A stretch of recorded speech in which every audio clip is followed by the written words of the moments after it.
So let's learn Linux today.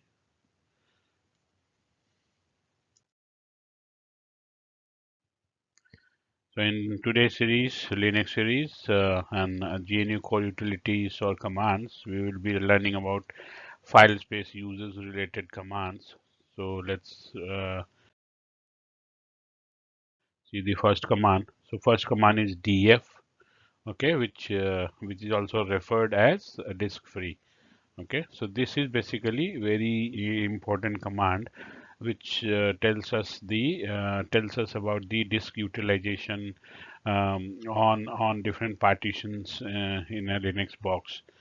Okay, so this command retrieves the information from proc mounts or etc tab. Okay, so by default, when displaying information, the df command utilizes kilobyte. So by default, it show information in kilobyte and uses SI unit suffix such as M for megabyte, G for gigabyte, K for kilobyte, and T for terabyte, like that. Okay.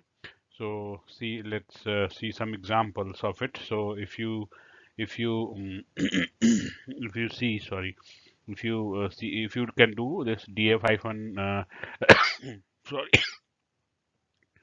df hyphen hyphen help, so it will show you all the options which are available. If you can see, these are the options which are available with this command. So let's see some example. So if you are using a total option with it, it will show you the total disk space uses. Okay, so in bytes basically.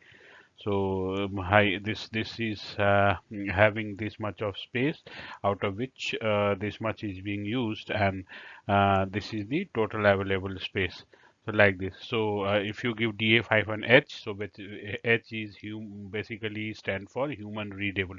So it will display you like following this SI unit suffix like megabyte, gigabyte, kilobyte, and terabyte, like that. Okay, so if you can see, I have given df-h, so different partitions. If you can see here, so root partition is having 251 GB of space, out of which 1.3 GB is used and 237 GB is remaining. So like this you can get the different partitions information, like disk users information. If you do df-i, this is very important. I stand for inode. So inode is basically a pointer to different files. So one use case I'll tell you here. Suppose you are trying to create some files on a disk and you are not able to create it in spite of the fact that the space is available on the disk. Then you should run this command df-i.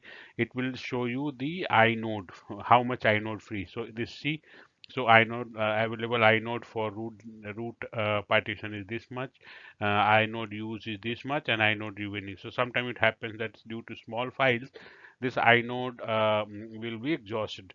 So in that case, you won't be able to create new files. Okay, and cf-a, if you give, it will display everything, like all the type of different type of file systems, whether it is logical, virtual, or anything. Okay. Okay, so like this you can use this command. So basically this is very useful while working on Linux, because many a times we need to know that how much space is there on a specific partition or disk. We can use this command. Let's move forward to another command.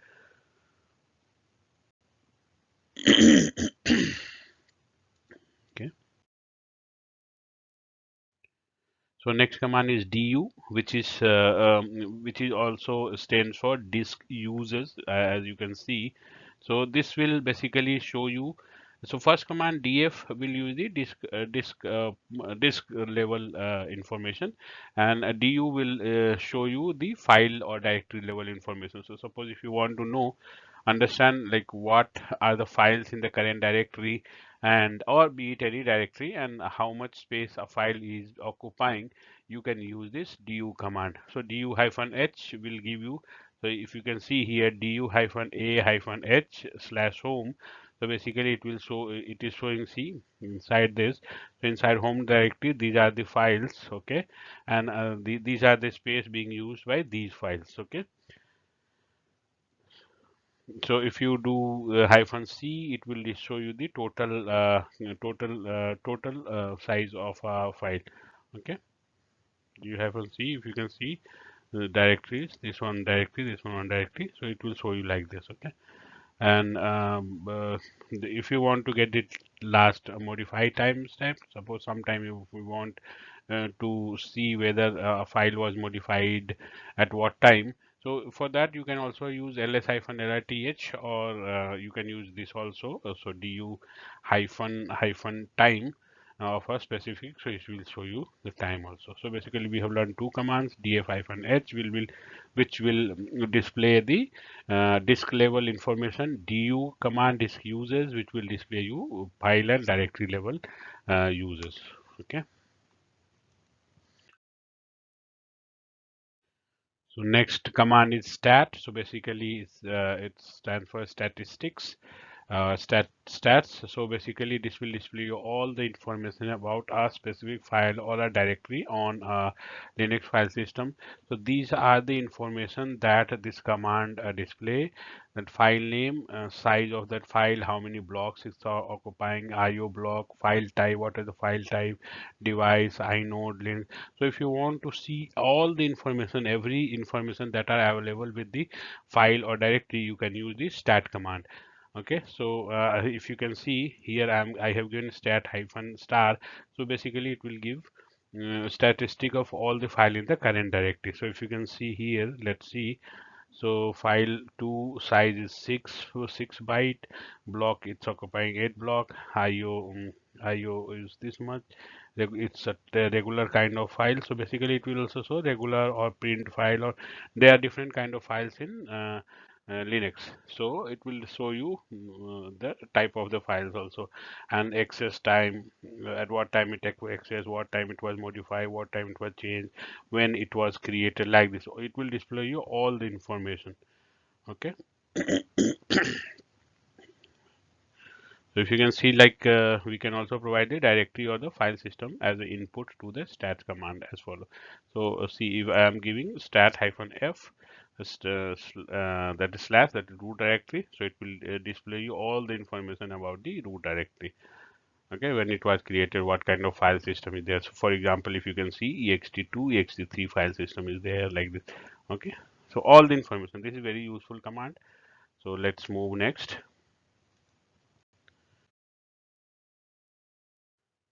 Sync command, basically by default, see some what happens when you are working on Linux. So you are writing a file or you are working on some file. So what Linux tends to do is keep some information in memory for faster retrieval. So basically, as you type, it will not write to the disk. It will buffer it into the memory, and then it will write at once when a threshold is reached. Okay. So if you run this command, basically whatever there in the memory, it will write to the disk. So basically, if you think that okay, there may be chance of like electricity failure or system failure, you can run this command, and whatever there in the memory, it will write to the flush to the disk. So this is very useful command. Okay. So these are the basic file related commands. Then we have this truncate command. So basically truncates is to set a file to specific size, whether if you want to increase or decrease the size of a file, you can use this command. Okay, it used to shrink or extend a file to a given size. So here we will specify the given size of a file, and it will make it to that size. Okay, so du hyphen sh, it will show you the different files here. If you can see different file here and size of it. Okay, and if I am giving a truncate hyphen s 20k minus 20k, so basically I want to reduce the size of example file by 20k, so that will reduce the size.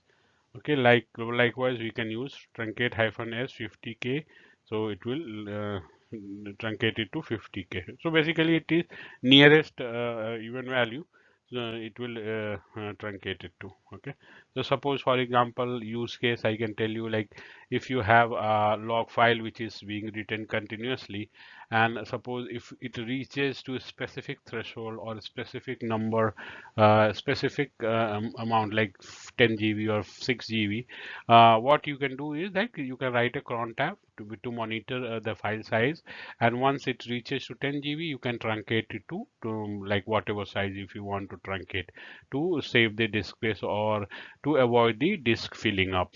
Okay, so these are the commands which we have useful for disk utilization. So we have learned today about DF, DF, okay, then du hyphen sh, then truncate, sync, and the last command which have uh, we last command we have learned.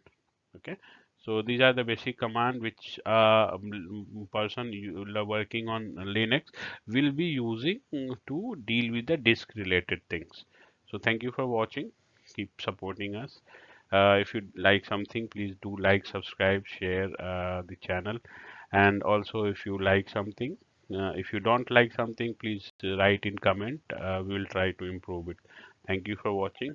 Have a great day ahead.